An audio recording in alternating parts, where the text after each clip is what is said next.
გამარჯობა, თქვენ სტუდიაში ტელედისკუსიას უყურებთ. მე ჟურნალისტი ნინო გელაშვილი ვარ. ჩვენ სტუდიაში ხშირად გვისაუბრია გენდერულ თანასწორობაზე, ქალთა მიმართ ძალადობაზე, გენდერულ კვოტებსა და სხვა საკითხებზე. დღეს ვისაუბრებთ ხელოვნების სხვადასხვა სფეროში მოღვაწე ქალების პრობლემებსა და საჭიროებებზე. ისტორიულად საუკუნეების განმავლობაში ქალები არ იყვნენ ისეთი გავლენიანი ავტორები, როგორც კაცები. გამარჯობა, სტუდიაში მორიგ ტელედისკუსიას გთავაზობთ. მე ნინო გელაშვილი ვარ. დღეს ჩვენ ქალების კარიერული წინსვლის შესახებ ვისაუბრებთ. რამდენად თანასწორია საქართველოში შრომის ბაზარი ქალებისა და მამაკაცებისთვის და დისკრიმინაციის რა ფორმებს ხვდებით საქართველოში სამსახურებში? ამის შესახებ ჩვენი სტუდიის სტუმრებთან ერთად ვისაუბრებთ. სტუდიაში დღეს გვყავს მხატვრები და პოეტები, რომლებიც მონაწილეობას იღებდნენ სტუდიის მიერ ორგანიზებულ საგაზაფხულო გამოფენაში. მე მინდა რომ ჩვენს სტუმრებს მივმართა შეკითხვით, თქვენი შეფასებით, რამდენად ხშირად არის დისკრიმინაციის შემთხვევები, თქვენი პირადი გამოცდილებით რომ ისაუბროთ, როგორ ფიქრობთ, რამდენად ახერხებთ მოახდინოთ თქვენი უნარების რეალიზება და რა გიშლით ამაში ხელს? ოღონდ ძალიან შორეული წარსულის გამოცდილებაა, როდესაც უნივერსიტეტში ვაბარებდი ჟურნალისტიკის ფაკულტეტზე მინდოდა ჩაბარება და უნდა მქონოდა რაღაც გარკვეული სახის გამოქვეყნებული მასალების პუბლიკაციები გაზეთში. და ერთ-ერთმა გაზეთის რედაქტორმა მამაკაცმა მითხრა, რომ რატო წვალობ შვილო, მაინც არ აგიყვანს სამსახურში, იმიტომ რომ ხარ გოგონა. გეყოლება ოჯახი, გეყოლება შვილები და მე შენდელს მორიგეობაზე დაგტოვებ ღამით და ვერც ვერაფერი, ანუ ეს მიიღე როგორც კეთილი რჩევა. ეს შეიძლება იმ მომენტში საერთოდ არ ჩამითვლია ეს დისკრიმინაციად, მაგრამ ძალიან დიდი პროტესტის გრძნობა გამოიწვია ჩემში. უფრო რჩევად მიიღეთ, ხო, ალბათ. რა თქმა უნდა, თუმცა მიუხედავად ამისა, ისე აგიხდათ ყველაფერი, როგორც მისი სიტყვები ამიხდა, იმიტომ რომ ვერ ვიმუშავე მართლა, მაგრამ მაშინ ხელი შემიშალა უკვე საკუთარმა, ანუ ოჯახურმა პირობებმა მართლა გავთხოვდი პატარა ბავშვები და ასე შემდეგ. ანუ აი ეს კარიერული წინსვლა არ გამომივიდა მხოლოდ ამის გამო.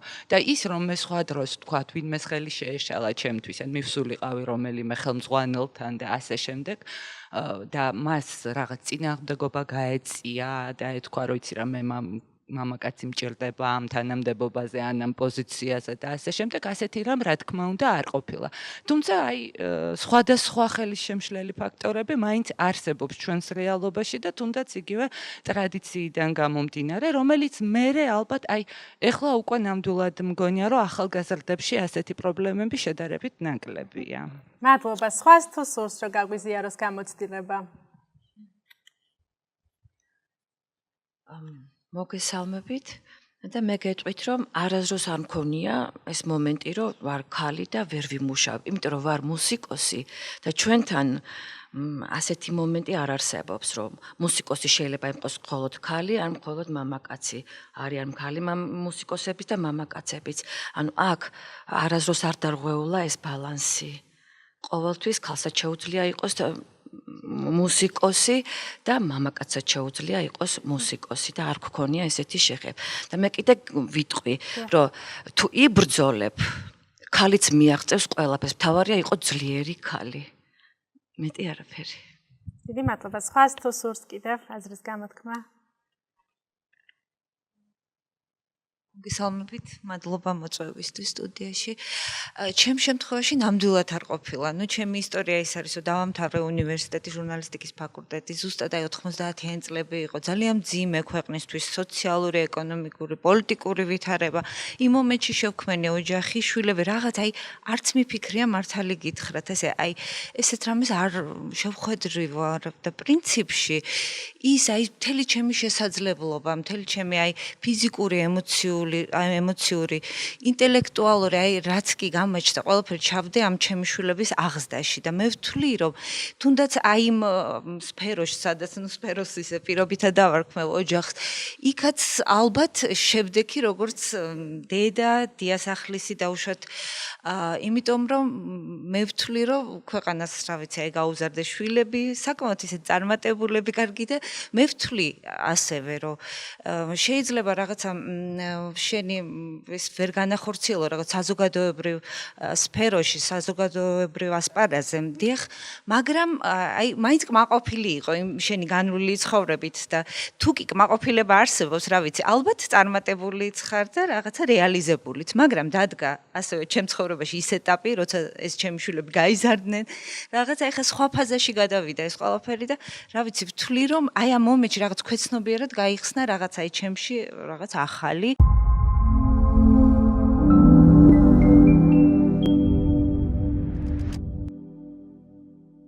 დღეს ჩვენს გადაცემაში, ვიდრე დავიწყებთ გადაცემას, მინდა შემოგთავაზოთ სიუჟეტი ქალთა გამოფენის შესახებ. სტუდია, სადაც ახლა გადაცემას ვწერთ, 2 დღით საგამოფენო დარბაზად გადავაქციეთ. ამ გამოფენის მონაწილეები ასევე არიან დღეს ჩვენი გადაცემის სტუმრები. მოდი ახლა ერთად ვნახოთ სიუჟეტი და შემდეგ დავიწყოთ ჩვენი დისკუსია.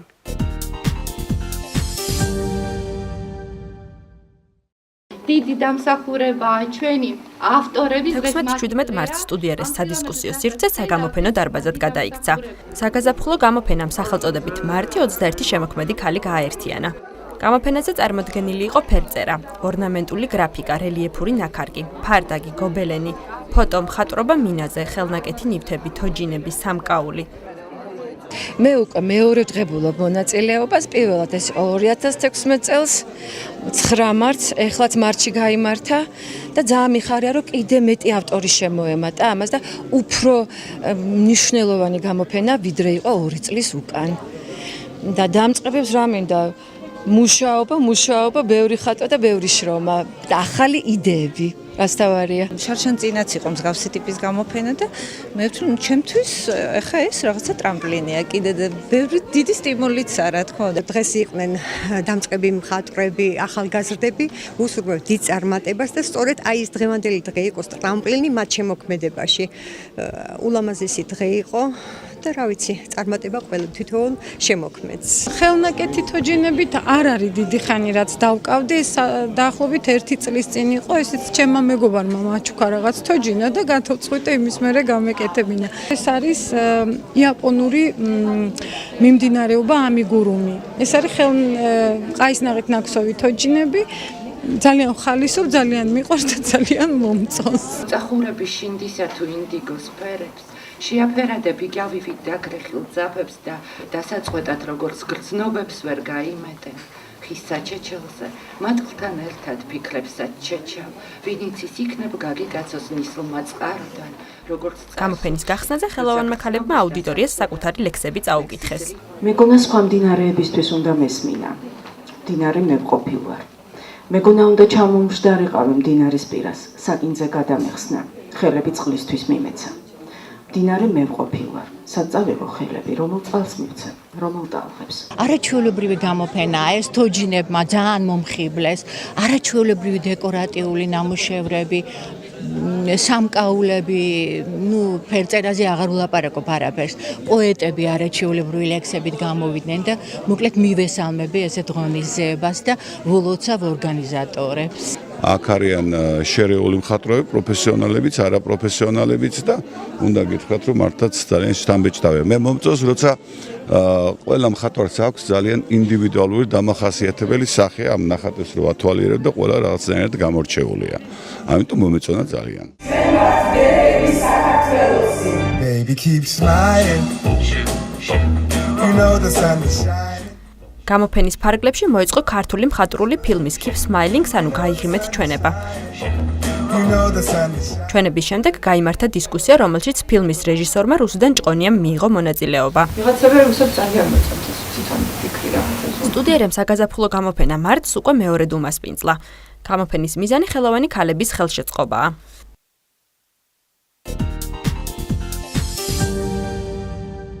მე იმის აღნიშნა მინდა რომ ჩვენ ყავს ძალიან ცნობილი და წარმატებული და ყოჩაღი ქალი ავტორები.